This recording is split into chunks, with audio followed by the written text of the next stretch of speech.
Welcome, one and all, to the Supplement Central podcast. My name is Robert Chinesky, supplement engineer. Joining me, Apollo Nutrition owner, Robert Samborski, Supplement Snoop, Justin Hall. We're here to discuss anything and everything related to supplements, fits-defluencers, and whatever lifestyle questions, queries, and quips you might have for us. How are you two gentlemen?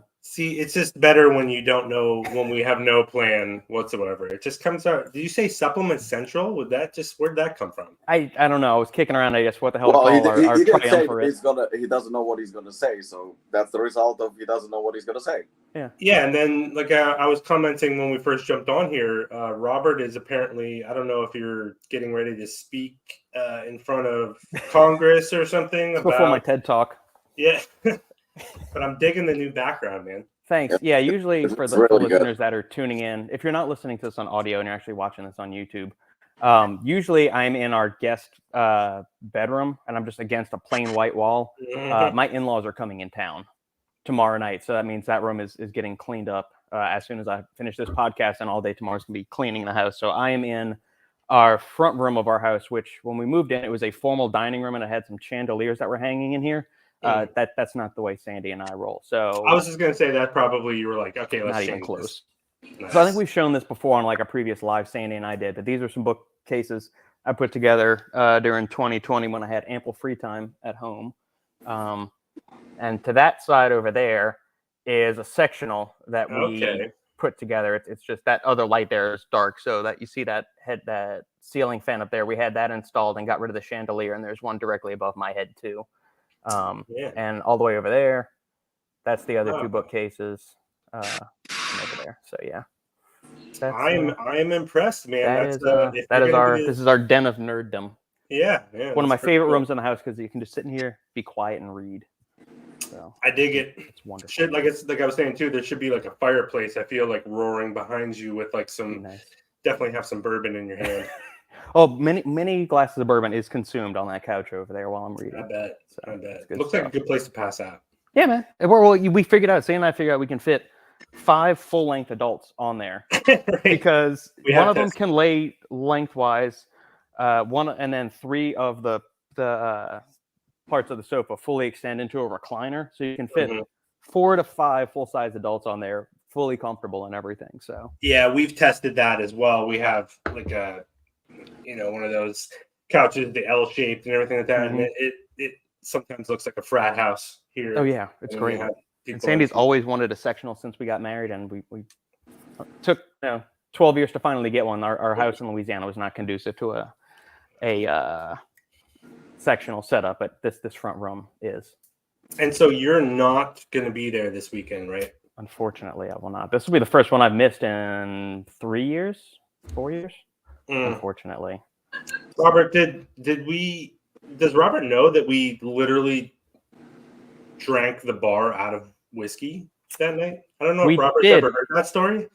Yeah. Is that last year or 2 years ago? It was 2 years ago. 2 years ago. Yes. We drank the little sports bar, that one we went to the night, out of Woodford Reserve entirely.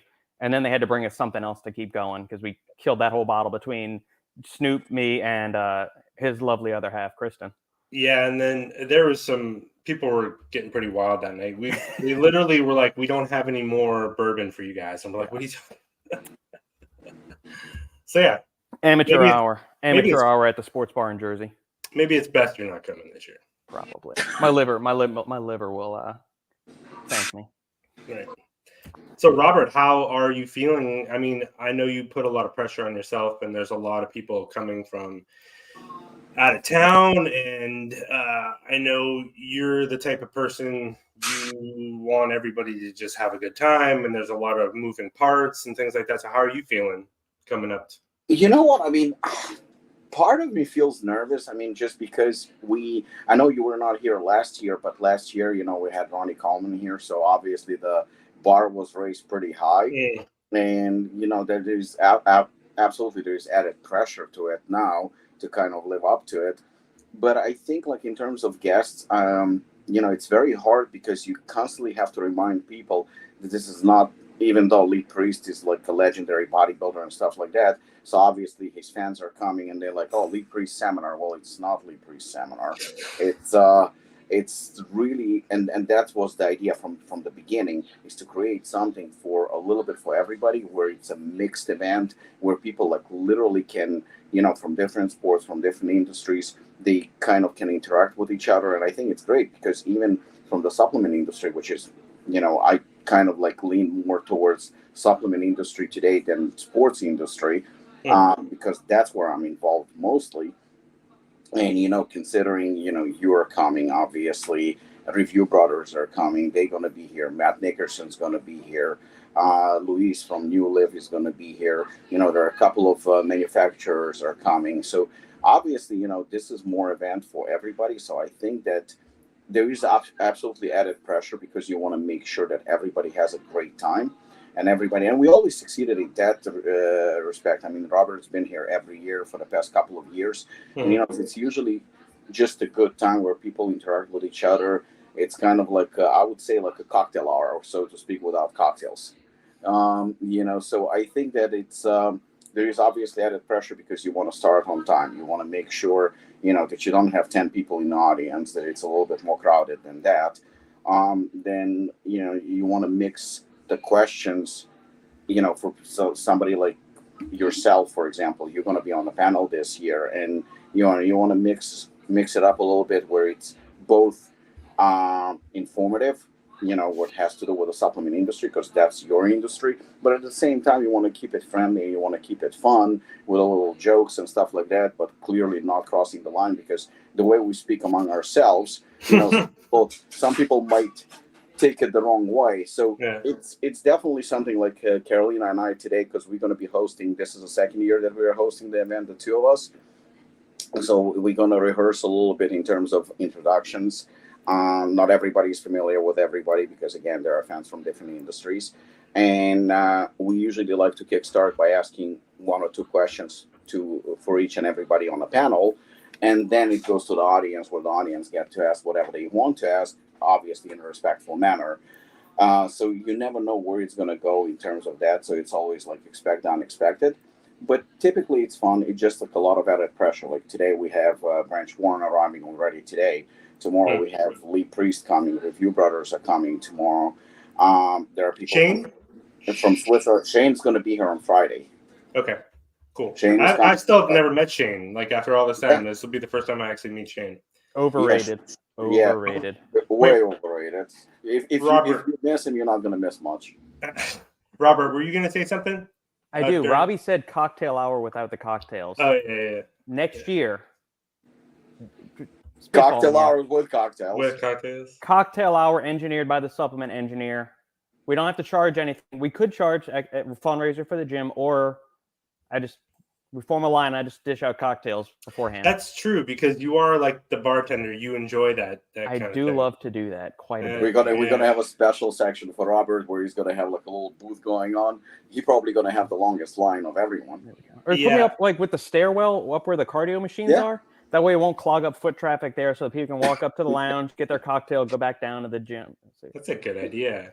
So, well, one thing as you were talking, I was thinking, I've been to a lot of events, and I think that who puts it on is usually like the event takes on the personality of, and what I mean is like the people that show up. I agree.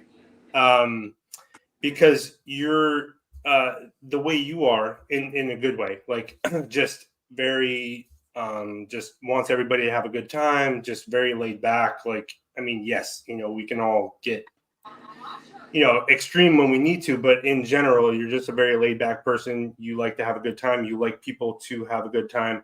And when you're like that, you just attract other people that are the same way. So it's probably like the people that are showing up are they're already having a good time before they even get there, just because that's the type of people that you attract. It's the type of people that end up in your network kind of thing. So it always works out. It's the same thing like when, the TNS guys have a party here or whatever, show up, like they never have to say anything to anyone because everyone already knows the deal. It's like you just show up, have a good time, and like, I agree with you, because I was there when when the nutrition store had the event, I think 2 years ago. I think that's the one I've been to, and I absolutely loved it because the whole team, they not very what's the word would be probably intrusive, and where they kind of they let you be. I don't like when people are breathing down my neck. It's like when you go to a restaurant, for example, you want the waiter to take your order, check on you maybe once, is everything okay? And then kind of like let you have the conversation and engage with your party. And that's the kind of atmosphere that I like. I don't like when somebody's constantly breathing down my neck. I like, clearly you're going to have people in the room that you know. There are going to be people in a room that you probably met on social media, or you know them, but never met them in person, like you said, Shane. So, there is nothing obviously is going to stop you from introducing yourself, and probably you're going to have a little conversation going on.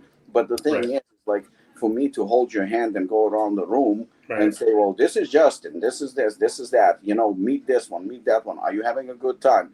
Did you check our bathrooms? Did you have drinks? It's just stupid. You want people, like you said, to have a good time. And sometimes you go to these events where they literally like almost like have somebody attached to you and they follow you around, and you can't have a conversation with anyone because they're constantly on your, breathing down your neck. I don't like that. I like that, you walk in, you say hi, and then you just enjoy yourself. Obviously there's going to be people on staff who can help you with anything that you need. But at the same time, there's plenty of people like, for example, we have Corey Anderson, who's done each and every event since the first one, and he's a professional fighter. And I know that, say, for example, Branch One and Vesta Sereno, obviously bodybuilders, they've done the last couple of seminars, like 3 or 4. So I know for a fact that Corey and Branch, they have each other's numbers because, they both into hunting and stuff like that. They live different states, they from different industries, but they hit it off and they're very, very friendly. I think that they even said that they're going to go hunting together and stuff like that. So you interact with people and you get to meet not only people that maybe you've never met in person, but also you make new friends, new connections from different industries. And I think that's what it's all about, just to have, like you said, a good time. Yeah, and I think like one of the things, I've been to other events where the people that were in charge of it were using it like a sales platform, which is fine. Yeah. But also then once I started to realize like the people that showed up, like the guests, and it was all like, it can be a very salesy kind of vibe. And, that's not really what I'm into, which, like I said, that's totally fine. But it was like, when you there should be a fine line, and you're right. Like, for example, everybody knows this is Apollon Gym and Apollon Nutrition. So yes, we have Apollon Nutrition products on premises. Sure. Yes, they're going to be discounted, but that's where we leave you aside. Like, for example, on a panel, right? You're a friend of mine, but you're not representing. You're not officially tied with Apollon Nutrition. You actually, you talk about different brands, and some brands you hype up because you like them, and some brands you say that they shit. But you're independent. You're completely independent. So when people say Apollon Nutrition seminar, I always make sure to correct them. This is not an Apollon Nutrition seminar, because I think it's disrespectful to you, who has his own brand. I think it's disrespectful to the athletes who are on a panel but representing other brands. So yes, Apollon Nutrition on premises, there are products, you can get them discounted on that day. That's fine. But as you can see, we never posted even once anywhere on social media that, basically putting it out, oh, buy our products, you're going to have this, you're going to have that. No, we said there's going to be, products and merchandise are obviously on premises. You want to get it, get it. You don't want to get it, don't get it. That's up to you totally. But this is not an Apollon Nutrition seminar. This is Apollon Gym seminar, where it's a gym. You're on premises of Apollon Gym. You can represent any company you want. You don't have to wear a Apollon Nutrition T-shirt or anything like that. You want one, put it on. If you don't want one, don't. It just doesn't have to be very intrusive where you're like, okay, this is all about Apollon Nutrition. It's not. Apollon Nutrition will always be part of Apollon Gym, clearly, but it's not that type. This is an event where, the fans, maybe fans of, I don't know, Performix or NutraBio, because NutraBio is not far from here. They're going to come, they're going to wear a NutraBio t-shirt, for example, or something like that, supporting their brand. I'm not going to tell them take off your t-shirt or something like that. And trust me, things like that do happen. I've seen it. Yeah. I experienced it with, where they forcing you to do something. You can wear whatever you want. You can represent any company you want. You can do whatever the fuck you want. This is all about people coming and if they want to meet the supplement Snoop, they can meet you, they can interact with you, they can take a photo with you, they can ask you questions, they can interact with you. If somebody is a fight fan, there's going to be fighters here who are well-known fighters. If somebody is a bodybuilding fan, it's going to be bodybuilders. And who knows, maybe somebody's going to come from Branch Warren, but for example, you're going to talk about supplements or something like that, and they're going to have a question for you. So the whole thing is about mixing it up and making sure that everybody has fun and everybody comes together and just enjoys themselves, and that's it. Speaking of supplements, well, I was going to say just one thing before we move on subject is I think it's really says a lot about you to when you have people like Review Brothers or Shane. Now, granted, but traveling these days, I mean, traveling these days sucks. It is so expensive compared to, just a few years ago. It is astonishing sometimes. And it's a huge pain in the ass. And, for those guys to be coming from, international and to your point, Shane works with a ton of companies. He's friends with everyone, knows everyone. Review Brothers, obviously, they do a million videos for a million different companies. So for them to single out your event across, internationally, to still travel in for that, I think is that kind of just says everything about you and the type of environment. And thank you. I know it obviously it means a lot to me, and like I said, it's about friends, because that's what I would call it. I mean, everybody on the panel is basically a friend or somehow connected, not necessarily to the brand, but connected either to me, to Carolina, to the gym, or just a good friend of ours, and that's it. But for example, I know how big this year is for you. I know especially around this time of the year where you're about to launch your product, it's huge for you. I don't see a reason why you should not bring it up. I don't see a reason why not. I mean, friends support friends. You've been supporting my brand for a number of years, hyping it up. By the way, I see you're still alive after taking Assassin, so we good. Yeah. yeah. Oh, go ahead. I don't want to cut you off. But like I said, it's about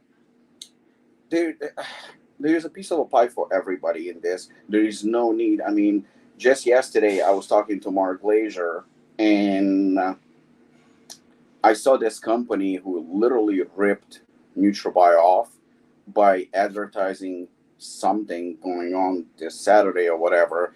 I'm not going to name the company because it's easy to look up. But the thing is that they use NutraBio colors. They use, in fact, it was so misleading that I thought it was a NutraBio ad. And Mark Glazer and I talked about it, and it's a good company. It's actually, they have good products. So for somebody to do that, and I see it almost like I wouldn't maybe say on a daily basis, but on a regular basis, where I see companies ripping off other companies and, or backstabbing or bad mouthing and stuff like that, it just makes zero sense to me. Absolutely makes zero sense to me. I will never understand that. A customer or consumer should have a free choice to buy whatever product they want, whatever suits their needs. You can put it out there and you can say, well, my product is good because of this, this, and that. And then it's up to the consumer to make that decision whether they want to buy the product or not. But for you to come and shit on your competition or stuff like that, to me personally, it looks very petty, and it looks like, you're a scumbag. That's what it is. I mean, I called out a couple of companies only based on, something where they put out misleading information, or they're lying, or they ripping somebody off.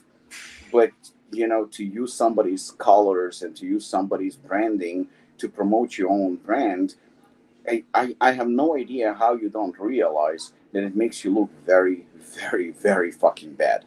I mean, it makes you look fucking stupid. That's my opinion. And we see it all the time, and I don't see a need for it. Yeah, and because there's that fine line between, if you're deep into your own project and you're not really looking around, inevitably, then a name of a product or some kind of whatever is probably going to look like somebody else's somewhere. You know what I mean? Your formula is probably going to resemble and you didn't do it on purpose. It's just, there's so many companies and there's so many products coming out that it's kind of inevitable for there to be some kind of crossover or something similar, and that's fun because we inspire Yeah, each it's other. fun. You inspire. But By the way, I just sent it to both of you on the phone, so you'll be able to see it. But what I've noticed, the thing that makes me laugh, and this is as I was laughing at what you were saying. Oh God, what that is? Oh my God, that's bad. Whew. Wow. Yeah, I just had someone, and this there's no malice intended here or anything like that by this person, but I showed a few people my product a while back, the label and things like that, and I used this certain color scheme, this gradient color scheme to it, and I sort of have explained the thought process behind it and all sort of stuff, and then the same person shows me not but like 2 weeks later this new project they're working on, and I look at this color scheme, I'm like, are you serious? It's the same color scheme that I just showed you was my product. And this person constantly they'll watch what you do, they watch what other people do, and then they'll kind of copy the same thing, and they, like I said, they're not doing it maliciously or like in a scumbag way, they just can't come up with their own ideas. I'll text you on who this is. Yeah, but the thing is, it's just I simply don't understand why would anyone do it. Because to me, yeah, maybe you, so to speak, borrowed somebody's idea, and Yeah, it the happens. product to look. He's done it to me. Believe me, I know. He's done it to me. He's done it to me. Yeah. So the thing is that I totally don't understand why, and I keep saying it again and again, guys. You know what? I mean, if you cannot create, because not everybody has a wild imagination, that's fine. You hire people. You hire people that help you with that. You go and you ask questions. Like, it never beneath me. We covered this many times. Mm-hmm. Where I will shoot Robert a text message and say, like, Robert, okay, I'm not sure about something. Can you give me your 2 cents? Can you, can you give me your input? And I don't see, like, what they say. What is it? Power is knowledge, or knowledge is power, or something like that. It's not embarrassing. It's not embarrassing. I think it paints you like where you want to learn, where you want to get better. And I always can learn something from you or from Robert, and I'm pretty sure I can give you my input on certain things that maybe you're not sure about, and there is nothing wrong with it. But I don't understand, why would you go and deliberately steal idea that I've been working on, either a label design or something like that. Why would you do that? Because to me, it seems like I've seen there was a assassin product out of India. I mean, clearly I'm not going to go out and sue them or anything like that. And the product is garbage. They obviously took the name because, it's a well-known by now pre-workout, and they use it. I'm like, guys, I mean, who are you fooling?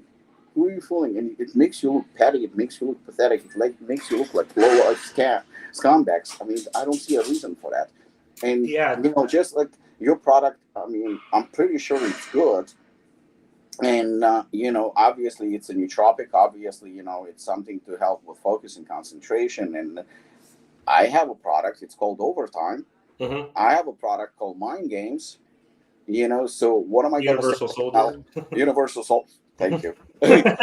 So what am I going to say right now? Don't buy Justin's product. I mean, I'm pretty sure you have a completely different spin on it. A completely different spin on it. So if somebody wants to use your product, okay, fine. Yeah. And then the next person's going to use my product because maybe there is preference. But for me right now, to steal your idea, to steal your look, or to steal your formula, because it is stealing. It's stealing. Yeah, it's not. It's weird. It's just weird. And I think what the thing is if I'm going to do it, Robert's going to spot it immediately. He's going to see it, and he's not the only one. And then the reputation is kind of ruined. The reputation is absolutely 100% ruined. I don't see the point in it. Well, and it kind of brings up something that I've thought about, because I know all three of us feel the same way about proprietary blends. They were such scumbag behavior, and they still are. Most 99.9% of the time, it's purely, probably even more than that. It's just purely a way to rip off the customer, and we're all very anti proprietary blends. But now that like the the industry has gotten a lot better because everyone's just copying each other, right? So the formulas start to look good. So everyone kind of knows what a good formula looks like these days because everyone just copies and pastes someone else's, or they'll look at your formulas and say, oh, I'll take this part of it, and then I'll take part of someone else's and put it in there, and then I have something, brand new and I'll call myself a formulator. But one of the things that I can't help but think about sometimes is, do we bring proprietary blends back because everyone's just copying off each other? It's like, if you make an assassin, and not in, I think that my line will always be drawn when it comes to health products, because health products, we know we have to hit certain dosages of certain ingredients to make it. But, like, say you make another assassin and you guys put it together like a really awesome stimulant blend or something like that, or the performance kind of all comes together and you guys test this and put this effort. It's like sometimes I'm like, man, I would just proprietary blend that so 1,000 people don't rip it off as soon as you launch it. Anyway, it's not that I'm promoting proprietary blends, but the way everything has become so similar these days, I'm like, man, if I do something really cool that I put in a lot of effort on, you want to protect it. It sucks. And I kind of get it. It absolutely sucks. And the thing is like, if you think about it, yes, proprietary blends are typically a way of companies to save money and to rip people off. I mean, we know that. But the thing is like, say, for example, a product is launched by myself, you, or Robert, and it's a proprietary blend. I still think, and this is maybe, it might come off a little bit cocky in a way, but people already know our reputation. People know what we stand for. So I think proprietary blend coming from us, we can use a different name on it. It's still proprietary blend. But the thing is that coming from us, think about it. And this is something where TJ used to say, and he still does say, Fitness Deal News, where he says labels are just labels. He only cares about the performance and what it does. In essence, it's true. I do understand that, because we've seen some even transparent formulas where they don't work because, let's face it, it depends where it's manufactured and stuff like that. So in essence, it's true. But the thing is, if I'm going to put proprietary blend and I'm going to put just a bunch of stims in it, there's going to be like 1,000 milligrams of caffeine. And we've seen that before with a certain company. Clearly, you're going to feel it. You're going to feel it. It's going to be very strong product. You're going to feel it and you're going to go like, whoa, holy shit. This product is legit. And you just paid $50 for it. And it costs to make probably like $5 or $6. And, they laughing all the way to the bank. You thinking that you just got yourself a great product, and it's still a proprietary blend. However, I think if you came up with a formula and you said, guys, look, you know what? You can see that, the serving is not 3 grams, but the serving is like 15, 20 grams. Right. And you list a bunch of ingredients. Clearly, you didn't fucking try to cut corners, because clearly you put like solid dosages. Combined, I could still accuse you that you are ripping people off, but I think it comes down to your reputation. Coming from you, or coming from Robert, or coming from myself, or coming from Morphogen, I think that we have a good, a legit chance of actually selling the proprietary blend as, look, guys, you know what? You know what we stand for. You can test the product, you can do whatever the fuck you want. I'm so sick and tired of people ripping me off constantly and copying me, that I put something together, and I don't want to disclose my formula. I just don't. You know my reputation. You know what I stand for. I'm telling you, your pumps are going to be stupid. I'm telling you, your focus is going to be through the fucking roof. I'm telling you, energy is going to be 4 hours. You're going to feel like fucking Rambo. And if they take the product and it actually corresponds with what it is, with what you make claims for, and combined with your reputation, and combined with the fact that it's not, it has citrulline, beta-alanine, and a bunch of other stuff that has to have thousands of milligrams in it, but the whole fucking serving is like 2-3 grams, they know that it's a legit product. Majority of people, I believe, will believe you. But if it's going to be, something that's coming from, no offense, BPI, or Yeah. Waldron Nutrix or something like that, I mean, they do have kind of a track record and Yeah. history of not doing everything Mhm. kosher, so to speak. So I think there's going to be definitely a question mark. But coming from somebody like, I'll take myself and you out of it, coming something like that from Ben, I would believe him. I Yeah. personally would believe him, and I would purchase the product, and I'm almost certain that the product would deliver what it's supposed to. And there's no corner. Robert, did you now that you're bringing that up, that actually did happen. Did you try, or do you remember when Glaxon did that with that? It was like an April Fool's kind of vibe to it, maybe like last year with that Fool's Gold pre-workout. Did you That ever was try hilarious. that one? Yeah, I they tried it. It just looked hilarious. I remember the label coming out, which was awesome. they basically what they did was exactly what you were just talking about. They kind of got so sick of, and this is a kind of a Glaxon thing to do too, because sometimes they poke fun at the industry with what they do. It's kind of subtle sometimes, but they were kind of like, we're so sick of these people with their, the transparent pre-workouts and just everyone copying. And they were like, the pre-workout game has kind of jumped the shark. They made this special edition. Right, there you go. And they said, you know what? We're going to proprietary blend it. It's not like, if I remember correctly, it's not crazy proprietary blended. It's just like a little bit like it, Yeah.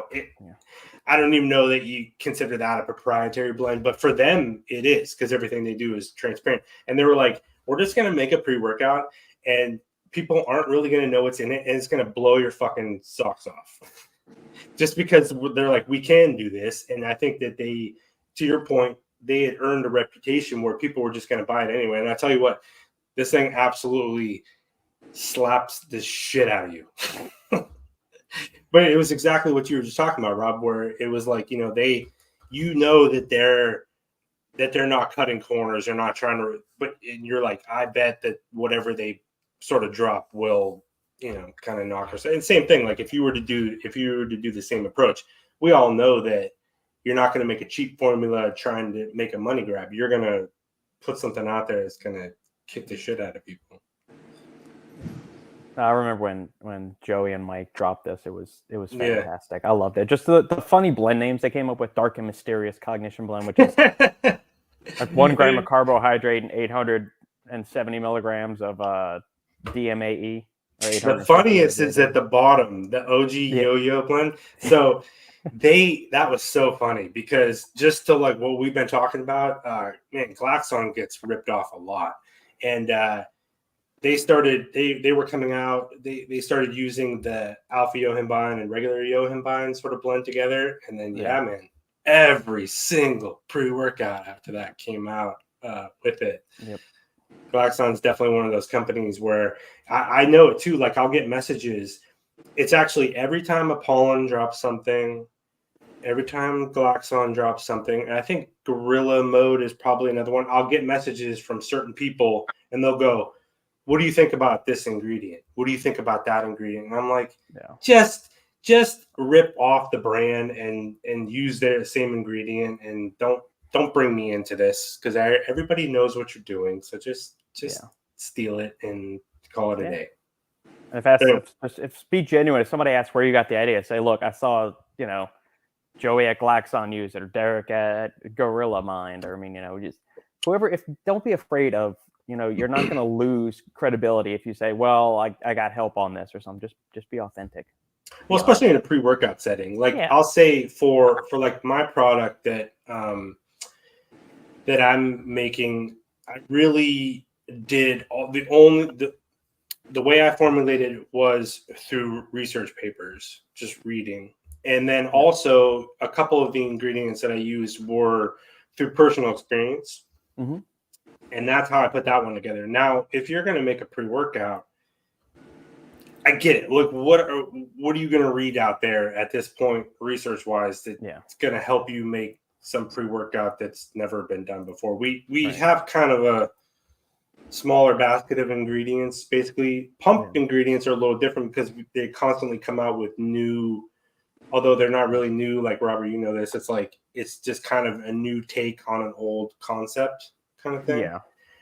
But pre-workouts, it's like, man, it really still comes down to caffeine and, you know, Johanbein and like some PEs, you know, like Assassin and always has some heavy doses of PEAs and things like that because we know that shit works. So, you know, it's not necessarily ripping it off. It's like we're just going to use what we know delivers, and why mess with that kind of thing. Yeah. No, there is very little, like, you know, we covered this before. There is very little in terms of innovation in this space. So there is only so much you can do. You know, and some people would ask me, like, well, you know, Assassin is maybe too strong. It is. It's supposed to be too strong. It's supposed to be too strong for certain people. It's supposed to be exactly what they want. But, you know, if you take Hooligan, I mean, all it has is caffeine. It has a lot of caffeine, but all it has is caffeine, nothing else. So I think that today you see companies like, I think that ripping off Glaxon and Apollon and maybe to an extent Ben and I don't know who else. You know, when it comes to labels, I guess everybody's trying to be like Inspired used to be or is. I mean, I said used to be, they still exist. But I mean, everybody's trying to rip. I mean, NutraBio is getting ripped off as well because it's a solid company. So you have a couple of companies that are being ripped off. But what I don't understand, and it will never like cease to amaze me, it's not that hard to create something different. It's not. Yeah, maybe the ingredients are, you know, not exactly. We don't have anything that is like, wow, you know, it came out and it's completely like, fuck, it's revolutionary. We've never seen anything like it. No, I haven't seen this in a while now. I just didn't. And so there is only very little you can do. But going and ripping people off, I think that, for example, it's not like you're going to, I mean, you could sue them. Certain people you could definitely sue, especially on the look and stuff like that.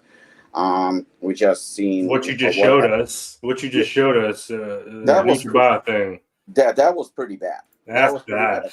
And like I have nothing against Rice, for example. I like the company. I think they have some very, very good product. I think the peanut butter Skippy is solid. I mean, I tried it. I mean, it does fucking taste like Skippy. I'm not going to deny it. But then, you know, what they did with, you know, that Kim Kardashian ad, and I believe they got sued for it. I mean, the question is why? Yeah, that was really weird. Why would you do that? It makes absolutely no sense. As a joke, I don't think it's funny. I just don't think. I didn't find it funny at all. To copy somebody else's idea, why? And then you're getting sued, and this is not the first time that Rice has been accused of copying. I believe they either copied Ghost or Glaxon or somebody before, or made something very similar. Something happened before. I just don't remember what it was. There was a big thing because they had a very specific, like, they basically used the Glaxon Moon Man vibe in some like T-shirts or something like that. Because I think that's like one thing that you saw that a lot when Glaxon first launched. You started to see a lot of space themed, you know, Moon Man type stuff where. Yeah. Glaxon, you know, that's actually part of their vibe. Like that's not a, you know, they go to NASA all the time. They're hanging out there, nerding out, you know, Joey. So they incorporated it because that's what they like. And then, you know, you see other people sort of, it gets really weird really fast. And the Rice thing, yeah, I mean, I don't know. And it's not like Rice doesn't have money. They have money. Oh yeah. It's like, why? Yeah. You know, I would take a guess, they probably have more money than Glaxon. You know, I mean, it's a huge company. Yeah, right. You can hire people, marketing guys. You know, I mean, I'm pretty sure they have marketing guys, you know, that work for them. They have creative team and all that. They have resources that Glaxon or Apollon, we don't have those resources. We have to create ourselves. So when somebody goes out, I mean, to me, it just seems like you paint yourself in a very, very bad color. I don't think it looks good for the brand. because you clearly took somebody else's idea and implemented it as your own. And people that follow the industry, they will call you on that immediately. They will call you on that immediately. And to me, it seems like, especially if the formula is not as good, or the product is not as good, all you have is just the look, then the question is why. I mean, we've seen movies that ripped off Rocky and Rambo, but Rocky and Rambo still stayed Rocky and Rambo. And how many mafia movies tried to rip off Godfather and Goodfellas and all that, and they just cheap, not even remakes, they cheap knockoffs that nobody gives a shit about, because you automatically, you can probably make a quick buck, you probably can, with your reputation and your your credibility and your uniqueness, it's just out the window, because you just don't have it. Don't have it. You took somebody else's idea. I mean, we constantly said that NutraBio, the colors and everything else, they've been around for so many years. Lately they've been trying to kind of rebrand, but they had the same colors and the same look for many years. And then for somebody to come out and copy them and basically hide, because the name of the company is hidden. Yep. You can see it's hidden. You have to look for it. When I saw it, it popped out. I was like, fuck, it's NutraBio. And I was even a little bit, not pissed, but I was a little bit surprised. I'm like, strange, because NutraBio is 10 minutes away from it. Mark and I had a good laugh about it. I'm like, Mark, NutraBio is 10, 15 minutes away from here. Why would NutraBio have something going on the same Saturday that we have the All-Star Seminar? That's just kind of like a little weird and stupid. So like literally, I was like very surprised. I was pretty sure it's NutraBio. It took me a while to realize it's not. Yeah. And I just don't see it like automatically. And that the company that did this, if you look at their product, they actually have good products. It's a decent company. They're small, but they have very decent products. And my view of the company, my opinion of the company basically changed instantly. From respect to lack of respect, because I found it to be very disrespectful, very petty, and very low. Yeah, there's you mentioned earlier that kind of made me remember. I got a question yesterday on my sticker. It was a really good question. I don't know that there's an answer, but because of you guys and your unique sort of positions in this, someone asked me, they said, do stricter supplement regulations enhance safety and quality, or is it hindering innovation, or is it both? Yes. The answer is yes. Yeah, that's kind of what I said. I was like, but anyway, I already answered the question, but I was curious, like what you guys thought about that. I thought that was an interesting topic, because there is a lot of elements that kind of go together from a brand owner, and then someone also like in your position, Robert, where you're like hands-on with formulating and finding ingredients sometimes and stuff like that. Yeah, I mean, does it limit innovation? Not necessarily, but it is going to make supplement costs go up exorbitantly. To where, let's say there's an ingredient that doesn't have FDA approval right now, but it's not banned either. You're going to have to put tens, hundreds, thousands of dollars, upwards of a couple $1 million to secure the NDI, all the clinical trials that you're going to need to back it and show it's safe for human consumption, do all the safety data testing, get all of the patents and all that published. Because the second somebody starts investing that kind of money, you can bet your ass they're going to patent that. And that's going to take even longer. So it'll be longer before we see ingredients come to market. And it's going to increase the overall cost of goods for anything that is not caffeine or citrulline or taurine. Anything new, it's not going to stunt it, but it's going to make things cost a hell of a lot more than they do now. So one thing too that was the same vibe like I was answering, but I think like one thing for people that don't know this, when we talk about like the FDA and things like that, we say, okay, when does the FDA actually get involved?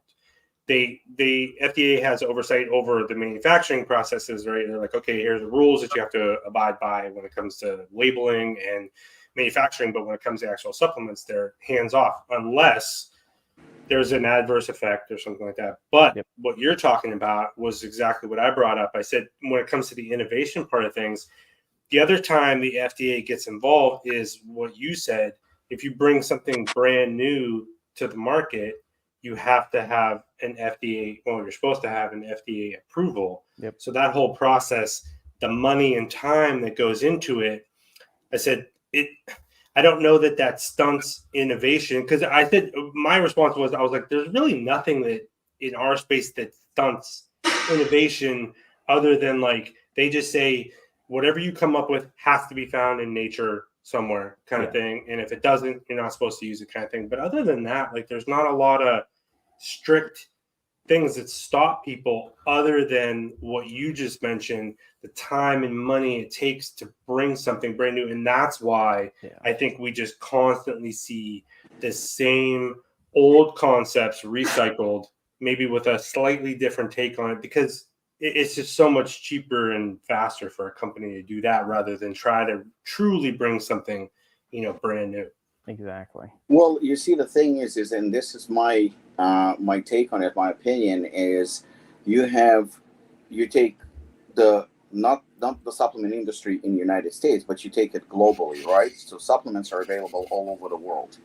Alpha GPC, for example, perfectly legal in the United States, but it's illegal in Europe.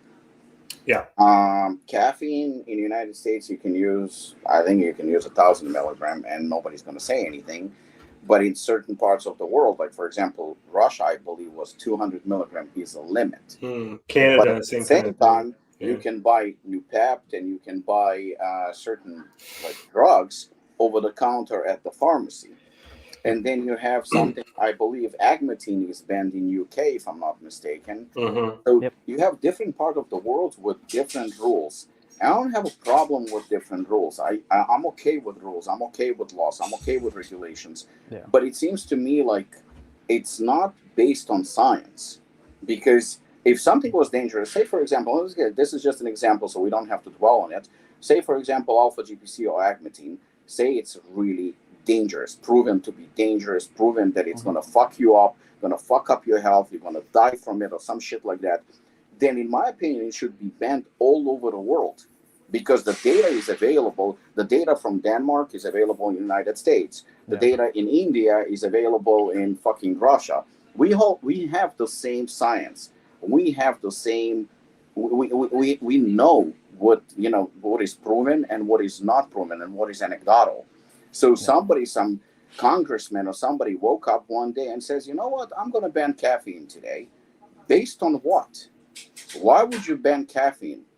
You banned ephedra based on what? Because some guy who died in extreme heat and God knows what else he did to his body or what he was predisposed to, his genetics, we don't know why he died. But you know what? Let's blame ephedra. And we're going to ban ephedra because ephedra is bad for you. It's going to kill you. Yeah. Just now they banned pharmaceutical drug steroid oxandrolone, which is known as Anavar. They banned it. They said, okay, now it's banned. It's not going to be available. Why? Because bodybuilders abuse it. Well, bodybuilders get it on a black market. Yeah. What about people that actually need it and could benefit from that particular steroids? So you're not proving that it's actually bad for you. It's going to kill you. It's going to do something bad for you. You just decided we're going to ban it. And then maybe 5-10 years from now, you're going to decide, no, you know what? We're going to let it go. It's fine. So there shouldn't be a state per state regulation or country per country regulation. We have doctors all over the world doing the same thing, saving lives. We have science that is available. Robert has 1 million books behind him. I'm pretty sure some of it has probably information about a certain drug or a supplement that was proven to be effective or ineffective or even maybe dangerous in, I don't know, in fucking Bangladesh or some shit like that. Well, if it's going to kill somebody in Bangladesh, it's going to kill somebody in the United States. Clearly, because it's fucking proven. So if something is proven, then it's proven. And then you have an ingredient like S7 that Robert and I shit on constantly, and it has claims. that it's gonna fucking increase your pumps by 1,500 million%. Yeah. Where are the studies? Where's the proof? I mean, you're misleading people. It's in a product, and then the companies make the same bold, false claims on something that has absolutely no proof, no human data, no proof that it's going to deliver what it promises to deliver. So now we're talking about lying to the public, robbing the public. So all that, I think, comes together, and in reality makes no sense, because in some part of the world certain supplements are banned, and in some of the part of the world they're readily available, but the data is exactly the same. So at the end, who's getting fucked? The consumer. While we're on that subject, real quick, this question came in 30 minutes ago, and I don't want to leave this guy yet. For everybody listening, just sometimes it takes us a while to get to questions if we're vamping back and forth and we get on a tangent or a topic and we just kind of streamline. We will answer all the questions. It just takes us a while. So if you have any and you're waiting patiently, thank you for waiting, and keep the questions coming. Along the lines of those ingredients that might be banned.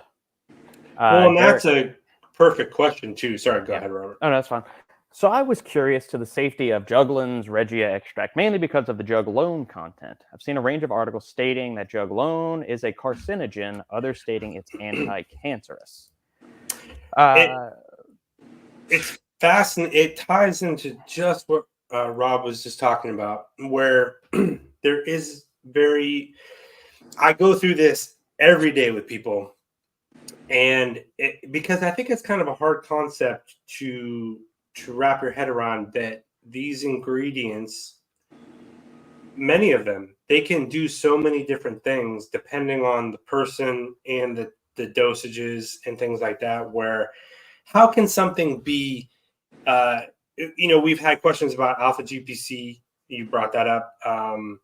Lots of ingredients will pop up. Someone will find lion's mane. Also, it's like, how can an ingredient? We'll read the literature, and an ingredient can be pro-cancer and anti-cancer at the same time, and you go how is that possible? Or it's an ingredient can increase pumps, and it can also be vasoconstrictive, and it's well, how does that happen? And to what Rob was talking about, that he hit on perfectly, is if a company, there's no precedence in this space, right? It's like this stuff that happens all over the place.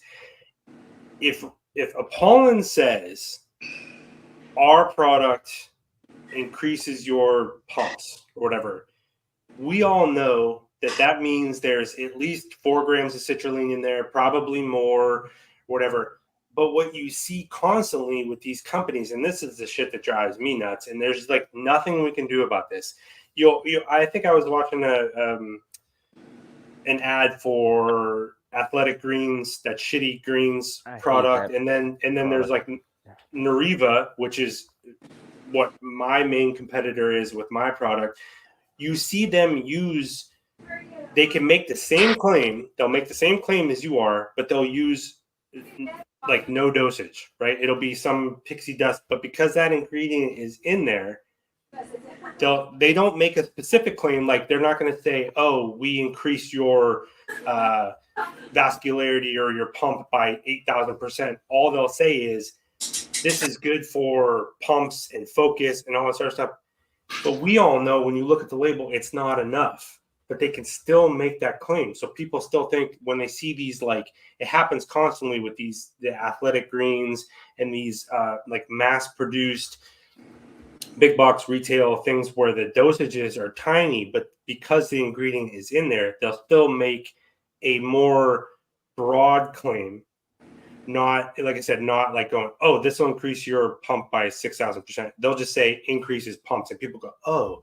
Or it's because we have this sprinkling of mushrooms in our Athletic Greens, we can say, hey, it's got adaptogens, and people are like, oh yeah, that's good for stress, and people make that connection. They don't do it, right? They're very savvy at giving you all of the marketing material to let your brain make the connection and go, oh, that's good for me, even though we know that there's not enough of that ingredient in there. And that's the thing that there's nothing we can do about it, at this point, because like what you're saying, Rob, is like we just very rarely have this proof that we can say, yeah, this is killing you, this is beneficial for you. It's like this ambiguous literature back and forth, and this is a good example of that, where you just you're absolutely right. And you know what? Actually, that brings me. There's this company that a couple of years ago, I don't follow them, so I don't know like what they do right now.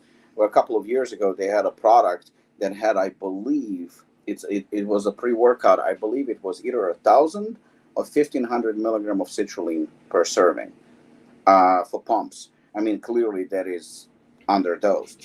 You know it, I know it, but it was coming from this guy that was pretty well known, and that was more than enough to sell the product to the public, because like you said, citrulline does increase pumps.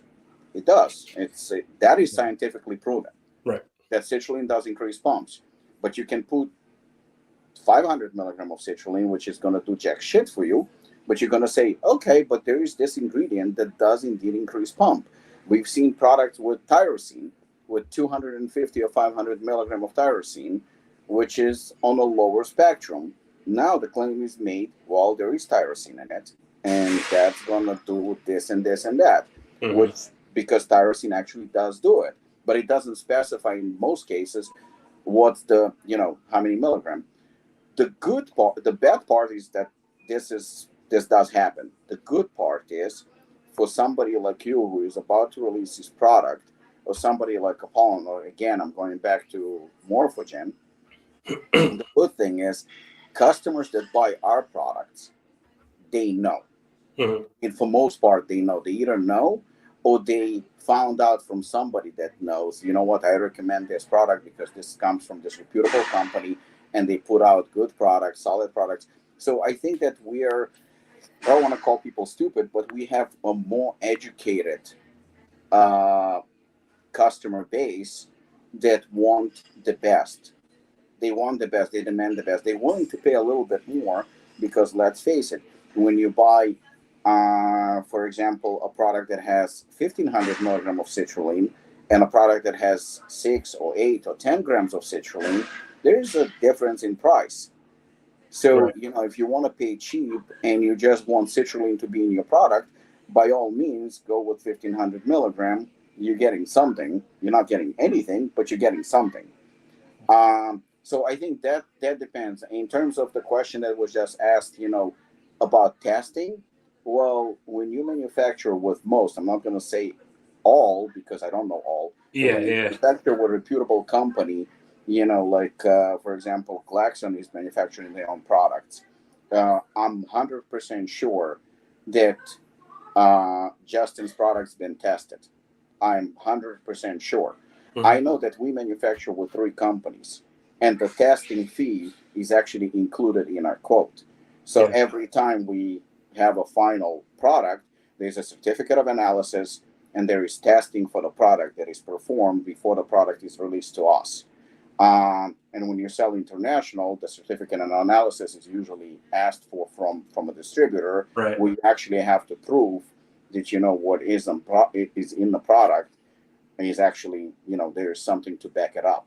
So yes, testing is performed, or it should be performed at least on most products. And I would watch to say that if it's manufactured with a reputable company, testing is definitely done. And this doesn't have to do with Apollon. I would say that it has to do with most of the brands that are transparent and manufactured in proper facilities. So I don't think that I wouldn't be.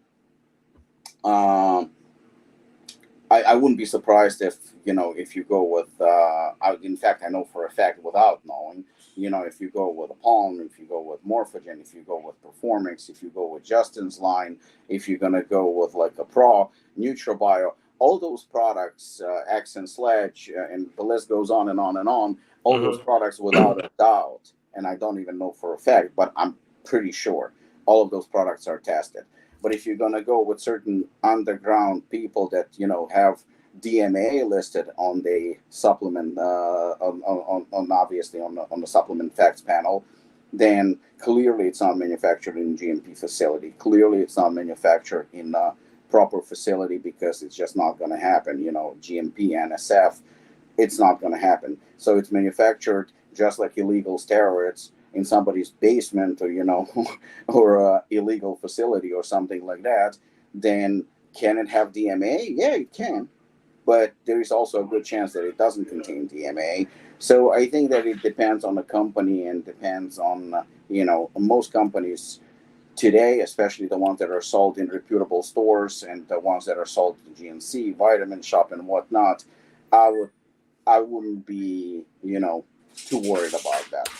Well, and that question brings up a topic that I always mention. A lot of people will ask me about things like SARMs or stimulants or the new peps and things like that. And it's a great question because we know that people were for years using Juglans to cover up DMHA. Yeah, absolutely. So people were putting DMHA in there, and this kind of comes back to my point about testing, not necessarily like testing, but asking more from the brand you're buying from. Like we're in that position now as customers where we can ask the hard questions, and if the brand doesn't answer, someone else will answer the question, and they will. So find a company. So the thing is like if you're gonna buy something that has Juglans in there, like to what Derek's saying, he goes, he wants to prepare himself buying Juglans, or if someone buys SARMs or something like that, you want to be able to safely take that ingredient, and you want to be able to safely take any precautions that come along with that. Like say if you were going to take a SARM, you would want to know what kind of on-cycle support, what kind of PCT, right? But if you're not getting what the label says, then how do you take the proper precautions? That's when things become unsafe, because if if we know whether it's alcohol or whatever it is, it's like if I go out tonight and I have a bunch of alcohol, I know I have to take these precautions, and tomorrow I'm going to have to rehydrate. But what if you go out to a bar and you order that drink and you don't know actually what's in it? You have no idea what to do before, during, and after to keep yourself as safe as possible. And that's the issue I've always had with the supplement space, where when you start getting in these weird gray areas, there's people that are willing to take advantage of that, and it leaves the person. Now, granted, we're making the choice to buy it. Absolutely. But a lot of people want to do it the right way. And you're kind of going, okay, what do I have to do? But anyway, that's just the kind of rant that I kind of go on about. No, you're absolutely right, because Juglans, I think, is very, very tricky. And this is the problem. This is where I'm going to blame the review channels. This is like where I think the blame lies, because Juglans is a natural, obviously, source of so-called DMHA, but it's a natural source. That's the reason why you can, get it from a certain ingredient provider and stuff like that. It can still get tested and etc.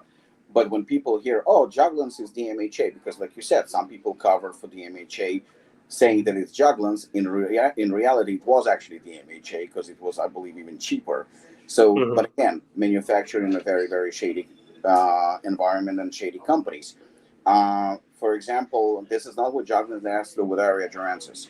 So about 3 or 4 years ago, I don't remember if it was Assassin or it was Overtime, but we got delayed severely.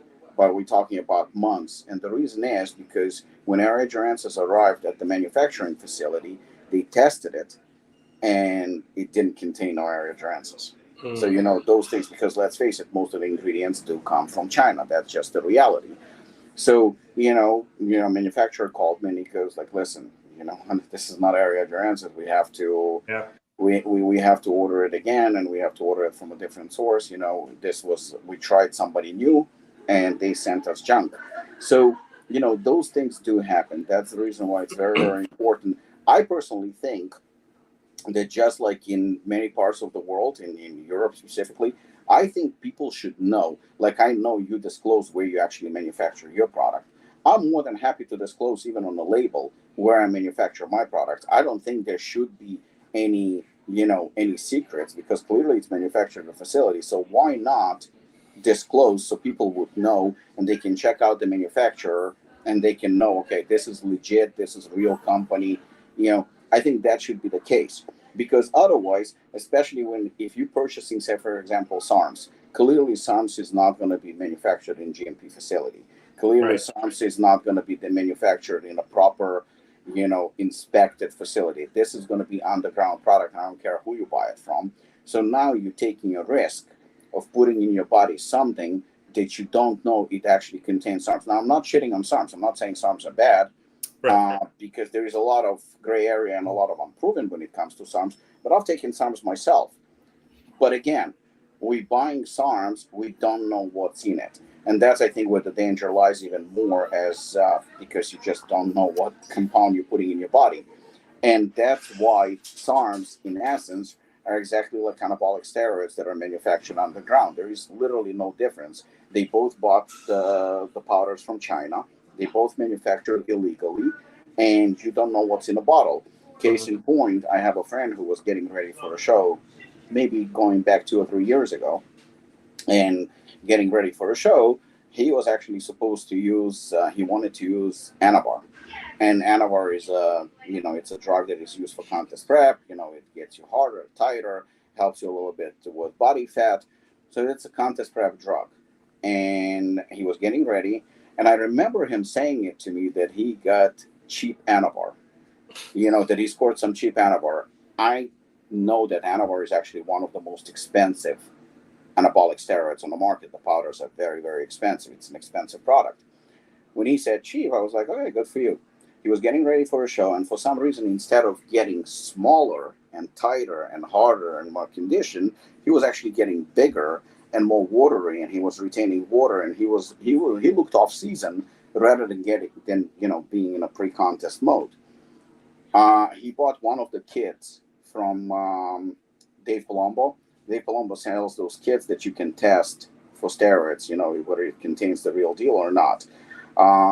He bought the kit and he tested it, and instead of Anavar, it was D-Bol. And D-Bol is known as a drug that you use for off-season. You're using it for size, and it makes you retain water. So again, on a bottle it said Anavar. He thought he bought Anavar, but he bought something that was a complete opposite of Anavar. Why? Because it's made underground. That's just the way it is. That's, if you're buying something that is either illegal or banned or not manufactured in a proper facility, you're automatically taking a risk. You're willing to take a risk? Okay. You're not willing to take a risk? That's your choice. But at the end of the day, if something goes wrong, you have nobody but yourself to blame. Yeah, and that's my whole thing with it is, I first of all, I think everything should be legal. I think Me that too. It should be. let us do what we do. But that kind of ties into it is like, if you were ever going to try certain things, like I would just want to know that what I'm getting is, and then you take the risk, but then also you're able to, like I said, you're able to like prepare yourself or take care of, you have different protocols depending on which drug you're using and things like that. So I don't think that's too much to ask that you'd want to know, but also like what you were saying, the third-party testing thing has now become a marketing term because people started to ask about testing over the last few years. And so now companies who are testing, like I see a lot of people say, yeah, we third-party test, but we know how that works. The manufacturer is probably testing one ingredient out of a formula. The whole entire formula is not necessarily tested. Now, granted, there's also some third-party labs and things like that don't allow people to post test results. It's just like against their terms of service or whatever. But my whole thing is, yeah, sure, it's great. Like part of it is I want to make sure my customers are getting the right ingredients, are getting the dosages. But even before that, the thing that I've never understood is if I'm a business owner and I'm paying my manufacturer money, a lot of money, right? You're ordering thousands of units that are costing $10, $20 a unit. It's like, that's big money.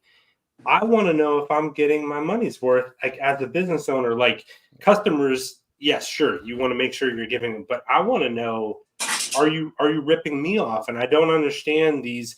I mean, yes, they're in it to make a quick buck, obviously, but I'm like, you really don't care if your product contains what you paid your money for, like you're the customer too. Like we're technically, as a brand owner, you're the first customer in this process, right? You're going to your manufacturer and saying, I need these ingredients put in there. So you're the first adopter of your product. So I don't understand these brand owners that just don't care whether they're getting what they pay for. I mean, I need to know, and they just kind of trust people to do the right things. And I don't know, man, the whole thing is just bizarre to me. I Because want to in know. most cases, and I talked to somebody who owns a brand, and not going to say who it is, but he owns a brand that is fairly known. And when we had a conversation, he asked me where I manufacture my protein, and I told him the name of my manufacturer, and he goes to me, "Yeah, we tried to do it with them, but they're expensive." I said, yeah, they're not the cheapest. I said, but we've been doing protein with them for many years. We're very happy. They do tests. They do, they take their time. They great with samples. They great with everything. When it comes to protein, we're very, very happy with them. And I said, and I know that they're not the cheapest. I think, I think they fair, but not the cheapest by far. And he goes to me, no, we were looking for the cheapest possible manufacturer to make our protein because every dollar counts. I was like, yeah, no, absolutely, I understand. But now you have a person who is not looking to make the best product or the manufacturer with the best company. He's looking to manufacture with the cheapest company. Cheap comes with a price too, or I had another industry insider who at one point told me, yeah, I looked at your formulas are stacked. I was like, yeah, they are. I mean, I'm not the only one. Ben, fully loads these formulas. Jeff does. I mean, yeah. He goes to me, how can you make money on it? I said, you can. You probably make a little bit. Like, I never thought of that. Thank you. Yeah, you maybe you make a little bit less, and you have to charge a little bit more because you're clearly putting more in your product. Yeah. I said, but you can make money. No, he says, a pre-workout that costs more than $10 to make, he says it's not worth it. So now you have a person who's going to come to, for example, to Robert, who's going to pay Robert a fee to help him formulate a product. And he's going to tell Robert, you know what? Oh, I heard that you're this great formulator and you know your shit, but make my pre-workout cost $8 or $9 because you have to add the cost of label and stuff like that. But make it a kick-ass product. Make it the best possible. Robert's not going to make you the best product.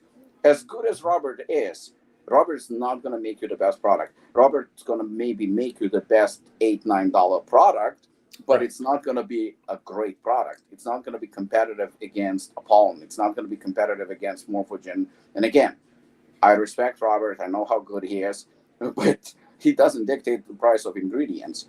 So now it limits Robert from using something like Vasodrive or Sulflo-6 or nitrates. And citrulline is going to take it. He's going to have to take it very, very easy. And I know how much Robert loves Vasodrive, and I know he likes the 508 at least those because he forced me to do double.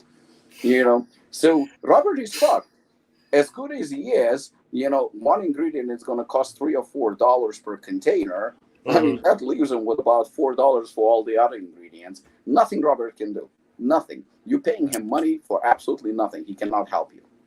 Yeah, I'll send it to you because I'm not going to say it publicly, but there was actually a company that I had firsthand knowledge of this and actually ended up stopping working with this company because they positioned themselves as a health-based, very scientific, very, top quality kind of brand. And they're not like real big, but they do pretty well. And when we were going through the manufacturing process, we were getting quotes from different manufacturers, and there was one manufacturer that they got a quote from, and I said, I would recommend not using this company because they don't provide the proper paperwork. And I was like, we've gone through this with these people before. It's the stuff that they were doing is literally not legal because you have a responsibility as a manufacturer to provide certain paperwork to and dude, it doesn't happen in this space. I don't know why these people allow this to happen. Yeah. But anyway, we go through this stuff. I said, don't use them because we don't know if, and you're putting yourself out there as an expert, as a science-backed, as a top quality kind of brand. And I was like, and if someone tests your stuff, we're not going to know 100% if that's what's in there. I said, that is not worth it. But because that person was going to save like $1 a bottle running with this other company because they didn't have the layers of compliance and all this other stuff that we pay for, as brand owners, right? You pay that extra for the testing and the they opted for the cheaper company. And I was like, it was just such a I'm like, you're positioning yourself as this not underground brand. You're positioning yourself as a scientific leader in this space. And I was like, and you're going to tell me that you're going to go with the cheaper option that we're not 100% sure? And I was like, I'm fucking out, man. This is a joke. And maybe someday that'll come out if that person ever kind of steps outside the wrong, lines or anything. Like that. Maybe we'll talk about it because it'll turn into a whole thing. But anyway, I'll send you the company. But I was shocked. I was like, "What the fuck are you talking about?" I was like, "Over say $1 for a unit." Not or something surprised. Like that? Not surprised at all. You know what? The funny thing is that I had two quick examples. There are two companies, two manufacturers that are, I wouldn't call them the best, clearly, but they know. Let's just say they know. So one of them I went to and I gave them the formula. They actually went to us. We would like to manufacture for you. I was like, great. You know what? Give them the formula. I believe it was a formula of Hooligan. I said, can you price this? They sent us a sample. Tasted phenomenal. Tasted absolutely phenomenal. Like very, very good flavoring. Great. And then, they promised us that they're going to be able to do the same product that we do right now, but cheaper, and it's going to be more cost effective and stuff like that. I was like, okay. All of a sudden, I talked to them. I was like, wow, it came down to about $2 less, which is impressive. $2 less is impressive. I don't remember one of the ingredients that they changed, but the second one was instead of citrulline 8 grams, they used citrulline malate.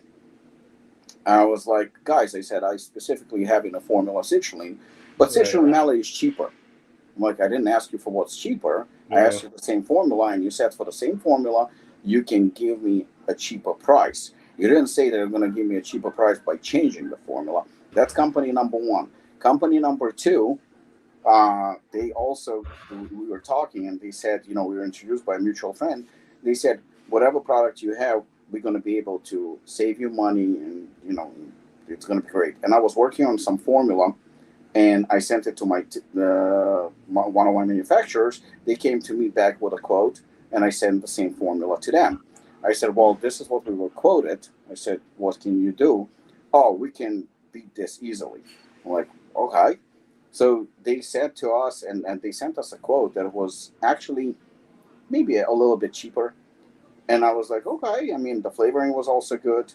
And then I opened an email, and they attached the formula. I'm like looking at the formula, and this is not my formula. We're talking about 25% less ingredients that I initially had in the formula. I was like, guys, I said, why would you change the formula? What do we do? Because your formula is expensive. To meet the price, we had to change it. I was like, but you can't do that. My formula is my formula. That's not what I asked for. You know what they said to me? Who cares? Oh, wow. I shouldn't be surprised. So it's shocking. It's shocking. Yeah, you're right. You shouldn't be surprised. But I'm pretty sure this is rampant in the industry. Yeah. Well, it's like, for example, like I told everybody, I'm opting to run through Glaxon, through 0 Day, right? I've just had enough experience with them, and I've had enough experience with their ingredients, their testing, and I know their compliance is just top notch because they've had to do a lot of things too as they prepare for GNC launches and things like that. So they have to stay up on compliance. But anyway, I didn't even send my formula to anybody else. Like I had people asking me like, oh, do you need a quote for your product or anything like that? To be honest, this initial launch, I was like, I don't want a quote from anybody else. I'm not even interested. I'm going with it. Glaxon could have charged me double and I still would have probably paid it because I just have that opinion of them that I know that this process is going to be, the only issue with 0 Day, the only question I had was because they are Glaxon brand, right? I know that, can I fit my product in there? They were doing like the Pez launch and all this other stuff. And I'm like, do you guys have time to do this? Because they're a pretty busy company, and their focus is always going to be their own brand. So that is one like downside. If you were going to run it, say NutraBio, like you did before, Rob, like, you have to wait until their stuff is done first. Yeah. But when it came to the actual like quality and everything like that, I didn't even send my product out to be quoted by anybody else, because I just know that that's the process that I want, and we're going to do it that way. So I totally get it. I get why you send it out for other quotes, because if you save a little bit of money on a unit, extrapolate that over 10,000 units, or even if it's 1,000 units, you're saving, all that money adds up quickly. And it's hard because ingredients cost what they cost. It's hard to, once you develop a formula, it's hard to get it cheaper unless you order more. That's really one of the few ways that most manufacturers, the more units you run, the cheaper the price you get, just because they don't have to spend as much time tearing down and cleaning. The longer the run for the manufacturer, the better it is for them. So it's like but like you get it forced in this position where sometimes you can't change the formula. So every little bit that you can save is a big deal, long run. 100%. Robert, do you have any questions from anyone or something like that before we wrap up? Nope, we are all caught up with everything. Okay, good. Yeah. So Justin, before we go, when are you launching officially? You have a date? We don't have a date, only because I make a joke about this. I sort of knew this going in, but it's funny how many times like smaller brands will, or like say like a one-person startup, and we're talking about innovation and using like really cool stuff, and people get really excited about this. And I always caution people, I'm like, before you get ahead of yourself with like really cool ingredients, I was like, some of these really cool ingredients can really mess up your timeline, because, the trademarks, or because if you go to a manufacturer and say, hey, I want citrulline in this and that, they've got it there. You can whip that out, pretty quickly. But if the cooler the stuff you want to use, sometimes the harder it is to get. And it's okay because it's the first run and I'm not like in a super big hurry, but this resveratrol ingredient that I'm using, I didn't want to use generic resveratrol, because generic resveratrol just doesn't work. The body doesn't seem to use it very well. It's always been an issue with the resveratrol. So I'm using this liposomal. They encapsulate it in fat basically, and the body uses it really, really well. It's like this 7,000% increase in bioavailability. But they have to prepare this ingredient, and then it has to go through this whole process. So we're everything's done. We're just waiting for this resveratrol ingredient, and it should be there at the manufacturer any day now.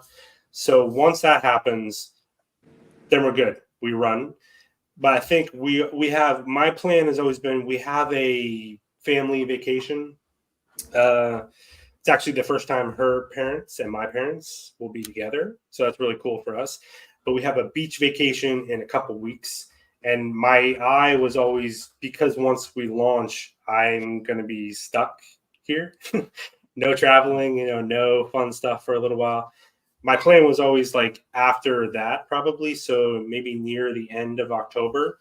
Mm-hmm. The way we're sitting right now, it might be a little bit longer. It just depends on this one ingredient that is super cool, but it is a problem child. So that's something we'll monitor moving forward. But it'll be very soon, because these guys are going to be able to crank it out pretty quickly once that ingredient arrives. Sweet. I'm excited. We did get they sent me the empty, I think, Rob, I think you saw that. I wanted to see what the label looked like, because I saw renders of the labels, and I remember I told you guys the label maker actually leaked my label and formula on their Instagram, but luckily not a lot of people saw it. I was like, oh God, that was not part of the deal. But they actually 0 Day put some on some bottles and sent them to me just so I could see what the actual label looked and felt like on an actual bottle. It just doesn't have the capsules in it just yet. So, but it's really cool. We're like right there, just this freaking resveratrol ingredient. But you know how that goes. It's always something. So we're prepared for that. All right, so only a few weeks. Good. Mm-hmm. Yeah. All right, so Justin, we will see you in 3 days. Yeah, I will be there. Forward to it. And Robert, enjoy your weekend. Obviously, I know that you're going to have a busy weekend. Very not as busy as yours is going to be, but Right. hopefully And, enjoyable as always. It will be. And I guess we'll do, after the seminar, maybe next week or the following week, we'll do like a little wrap up and, share the information about for those that couldn't attend. Yeah, it's a good idea. I like it. All right, guys. Have a good one. See you soon. And yeah, thanks for all the questions and interactions, guys. thank you, guys.